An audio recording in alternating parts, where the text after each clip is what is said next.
Edine yire no ntoma gu ase atambia na otenase a se atuo no ese ye de ka no ho na wo de kai ne yire Agyapomaa no.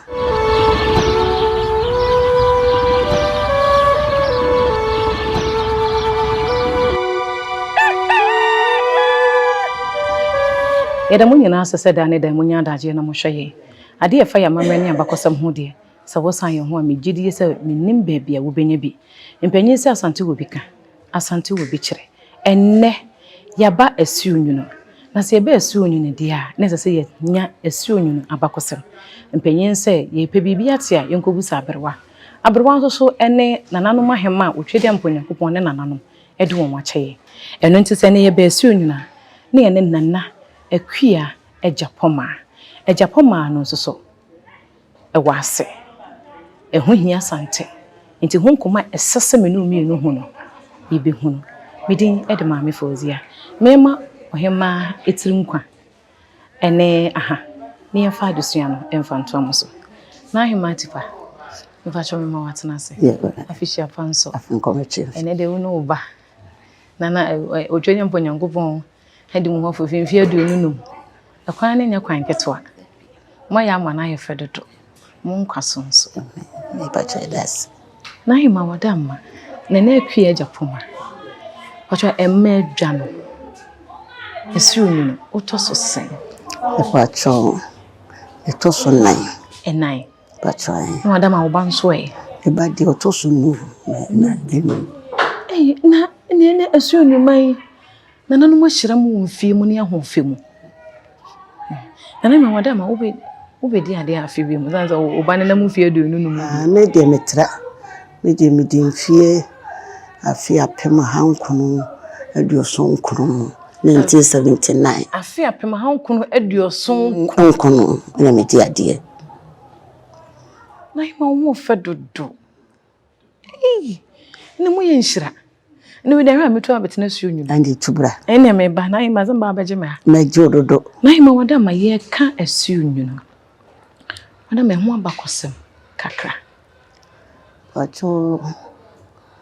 Essuowin na bakosem se sebe ye nananum di kan no na ye nana ye fre ne Agyapomaa sebe otumfo se tu a wodi kan sebe ne yire no nti sebe konfoko ko chechire Asante no na ye tutu konti ni ye no na chese ne yire Agyapomaa ba framo na ye de memedwama no nti sebe ne yire no kan chinigu ye no odi ni tuo bi efem Agyapomaa tuo e wo ahemfie edi ne yire no ntoma gu ase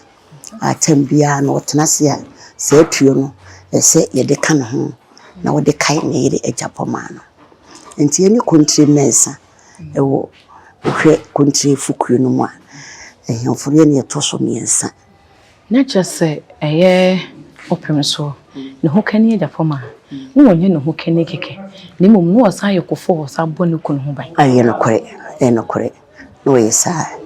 sa nti tetemu aye kechira Asante mano chese menana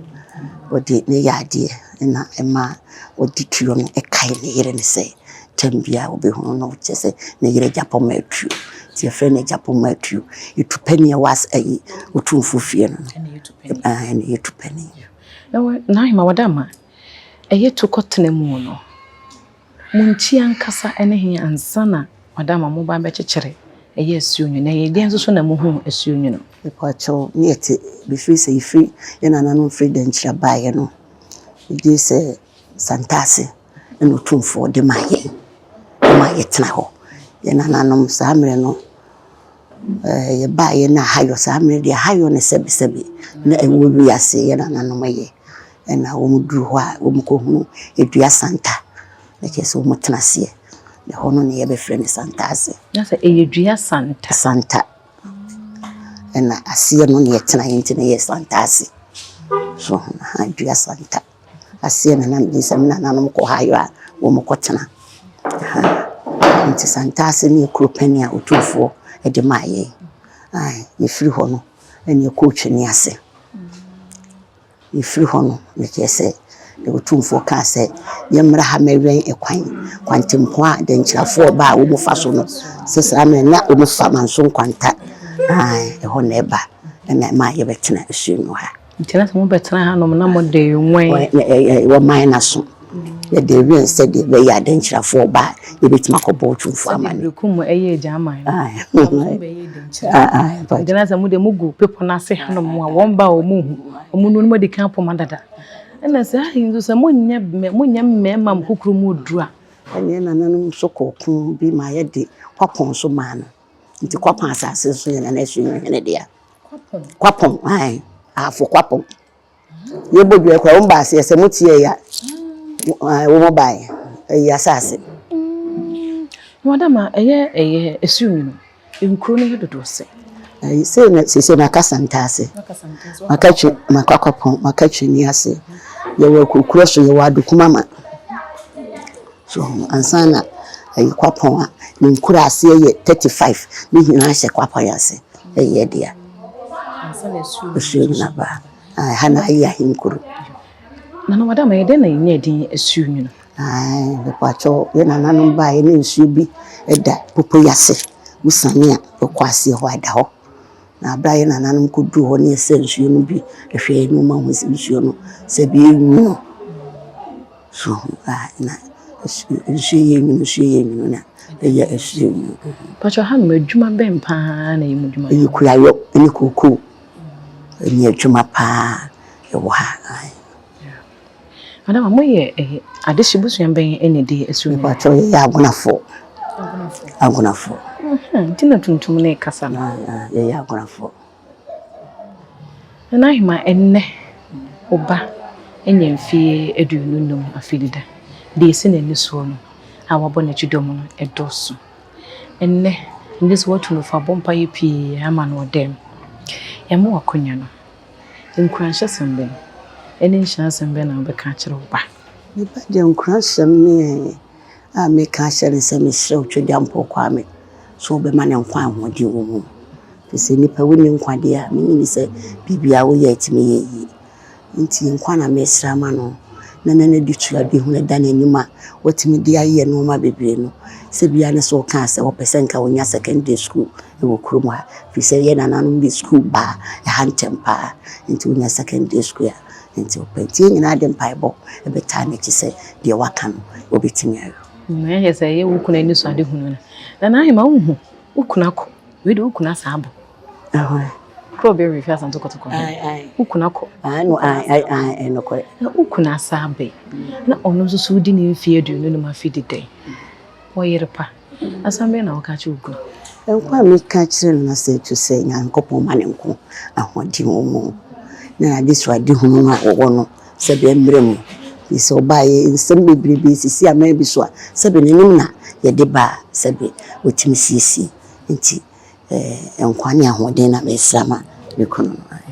na Hemaa munuanom ene ho ama nkrobe na ye munuanom ye trede so onse trede hene ba ho trede pechi ena country folklore no agonafo bi wom ye nkawe ekuma onso ya agonani so onse enton ene ye de eka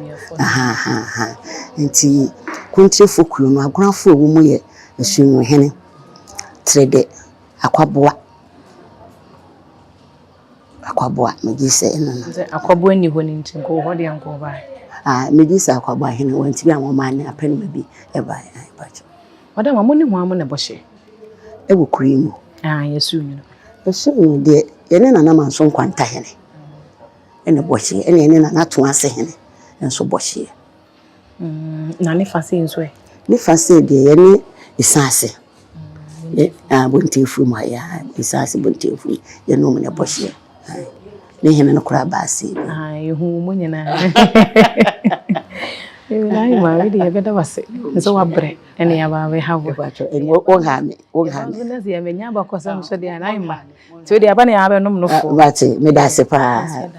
na fa cho so di ndise But your friend Mammy Fusi. I'm out for Shia. Miss Mo, either. And some draw for your woman, she is. You. But in the Ebasaba. Mate, me patch me that's it. That's about. And Yanin and Akua Agyapomaa. Why, Essuowin, Hemaa. O dear Appiah from my home kono edu so en watchum en kunum 1979 ye kase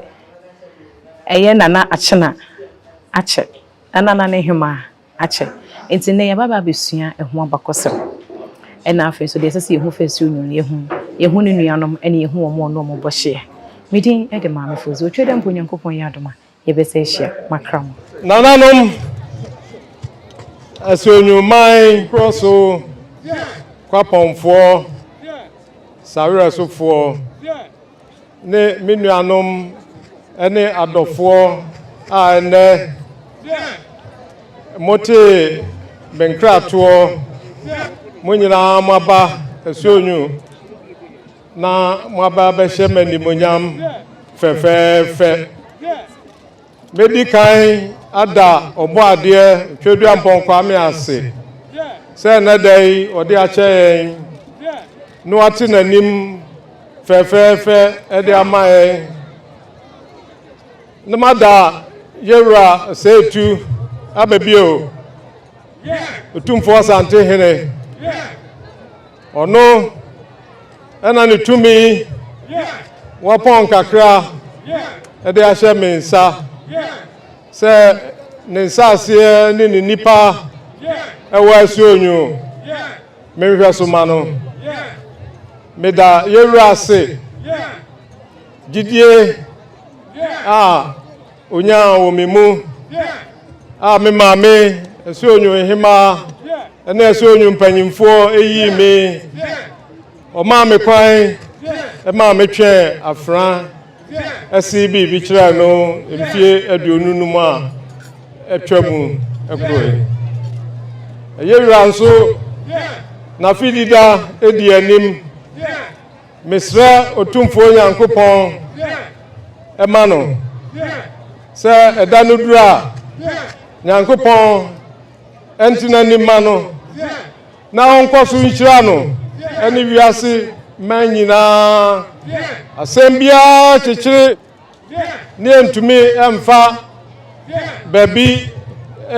yemtumi emfa baby emfa boha shikansha ono nanim ena bibia ebetwa nyame nkoso enhira no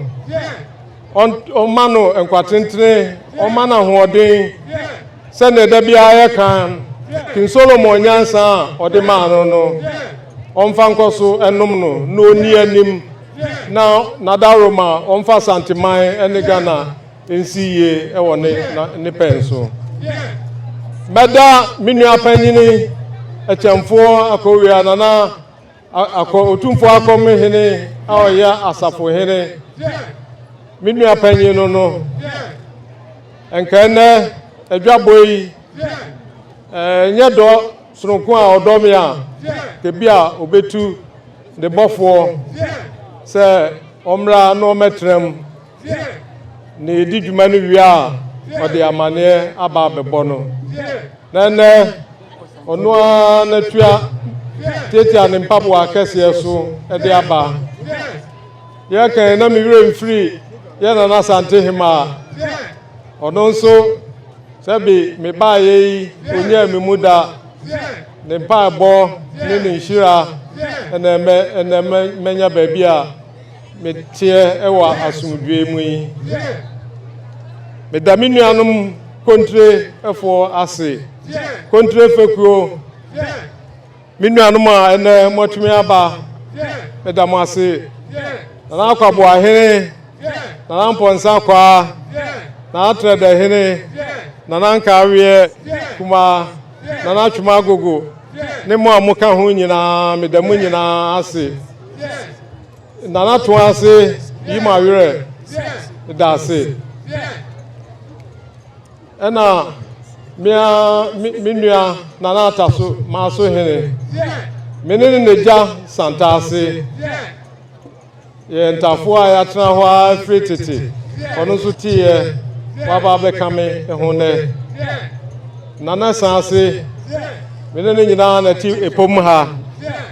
ɔno nso ɛnura ɔbɛyɛ ade fɛfɛ ɛde pia adwumadi a medie ɛnɛ ɔde n'anim onyam aba bɛtare akyire nana manso nkwantahene nso motomo anim popo a ɛwɔ anim ya n'akyi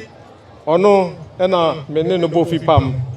ɔno nso de n'anim onyam aba bɛtare adwumadi akyi fɛfɛɛfɛ nana mankyɛ ahene mpɔtamu ha asankofo adwuma a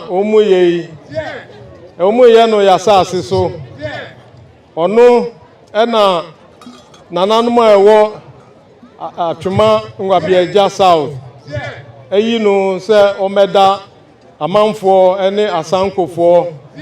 board no ntɛm na ɔnhwɛ adwuma no a ɔmo yɛ no ntete wɔn kakra bi a wɔn bɛtete a ɛde bɛyɛ mpuntudwuma mene no mmienu na memi nyina yɛn yɛ wɔ amanseɛ west yɛnhwɛ na yɛntutu biribiara ma wɔ mu nana mpatoɔ mu hene medawase nana tetrem nana gyeni so akatase kaniase hene ne esanse ebom nananom nyinaa medamase nana kwapɔn manebɔfoɔ ɛbae meda nase nananom dwumadie yi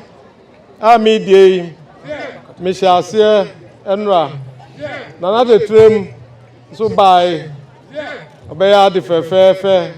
ɛde apia me ɛsɛ onyunkonwasefoɔ nso meda mu nyinaa ase ɛnora ɛne ɛhyɛ dwumadie ase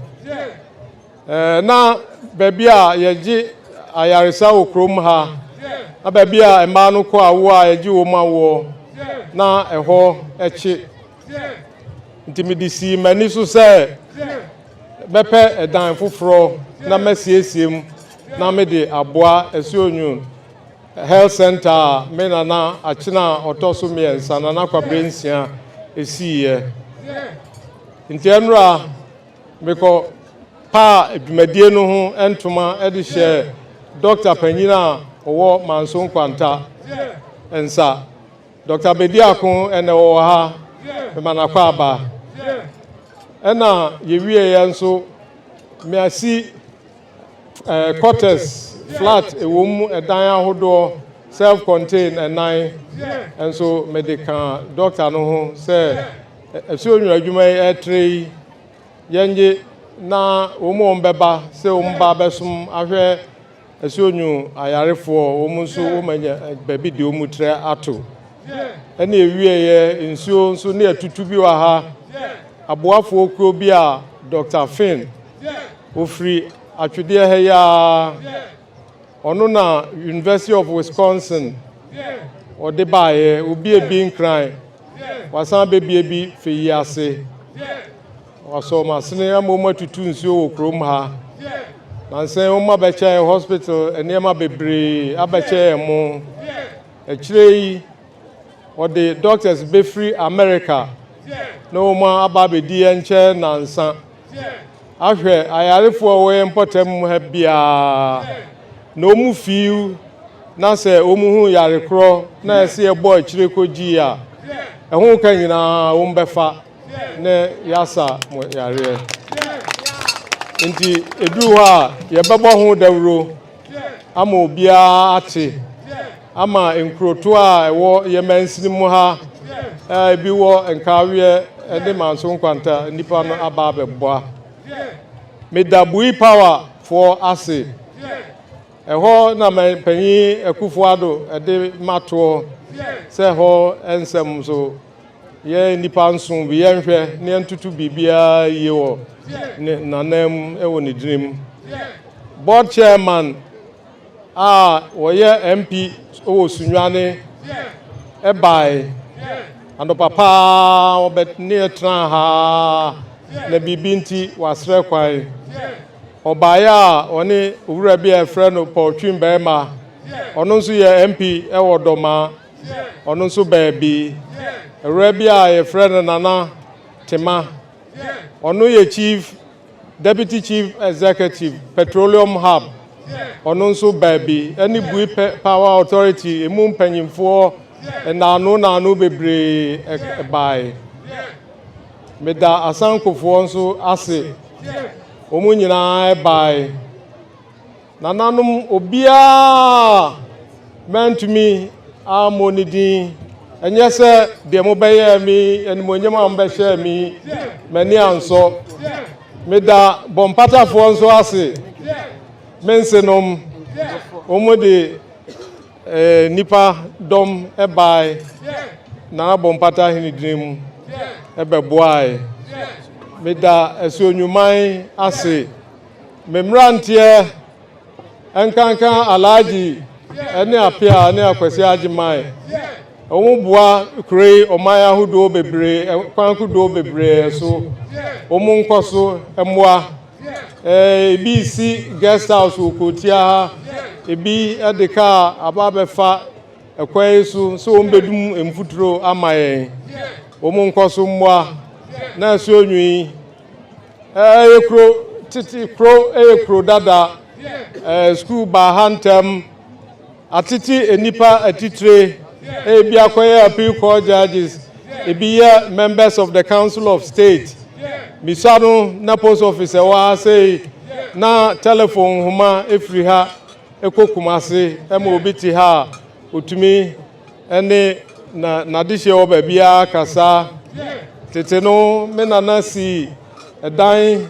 ewo bopa baako a ugina ho a uhunu ji efe kumase ema DC broni oba Essuowin ebegina home ofri bekwa eba nananum ye bi ede eja mesramu ara munyina mumwa me na mepen isu Essuowin dinkase ni dindada ekura efri tete no mumwa na menchichiri no fufuro Essuowin mpanyimfo minkonwasofo munyina mofutupa na aboa mfie aduonu numi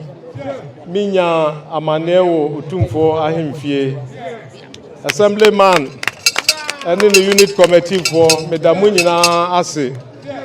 mebuta ye simani so pa ne se menana achina panyi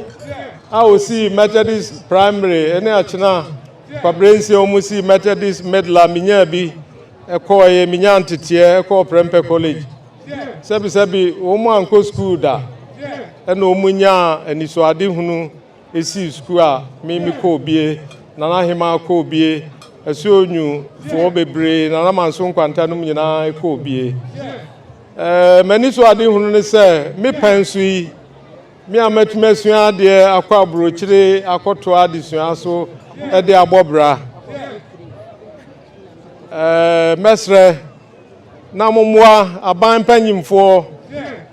mena na obentachi a oye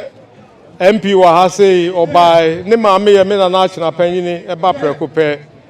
mansin mu DC enso bai aban na msifo ahodo bebre ebai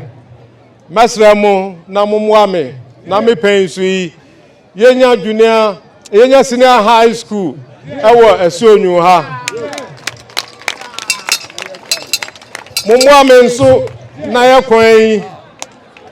abai engusu kota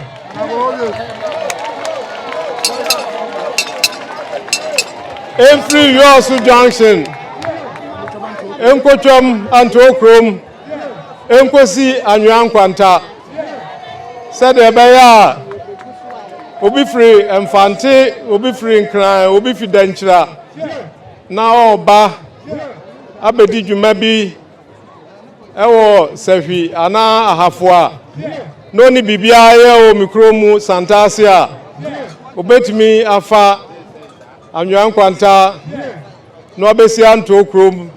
no abesi onyu abetwam ahrewa akọ yoso enkwanta na ba bia okọ so okọ safi a okọ ahafo okọ kumasi nso a watumi afa nkawe ene toase akọ nanom medamu nyina ase monkoso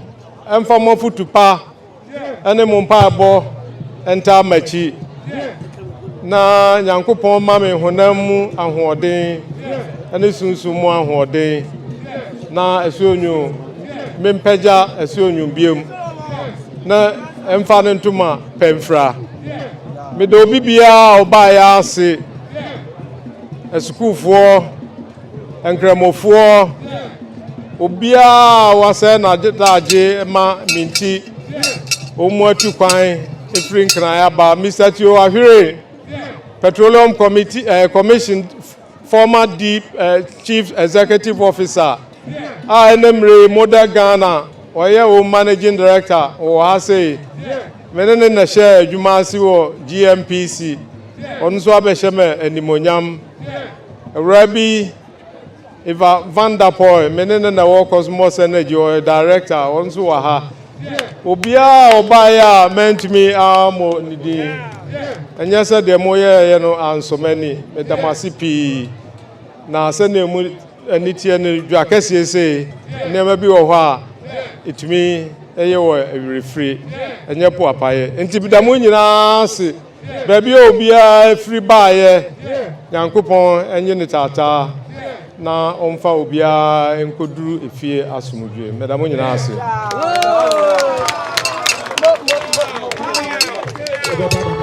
Denti ni ebube ne brebe nse si ebube ebeye de den kura preko enim sebe odwampopo bia si kuro ni mu awase wadoresa tanyini wantena fie ema aseduamfo blani pie frimantam behin se pin enye nkwande wa na yesotro no wa ansa na odi asebe fita na no makodi ebrensi am wa otua ne nsem mojabimo ni hu duanani wie klaman wo ye sofo kra wo nye yie bi tontonte ye no sane ya fa nyansapo abone ntaka na mane yakese na ntakra abone de fanyinam kwatere kwa mada woro ma ntuma ye fe ni din de sein ni din de obama akola wa no so pese otrimu osuma ense bratam fam ne honhon hia na amerikasa sabe ka ya twa ni mu nyame nai ebu afaso enye de ya twa ni mu twa nyame sebedi akone bekwen bodi atwede na se kofi nro ni ya aben ntima nyina ni mu ampata na wo yade ya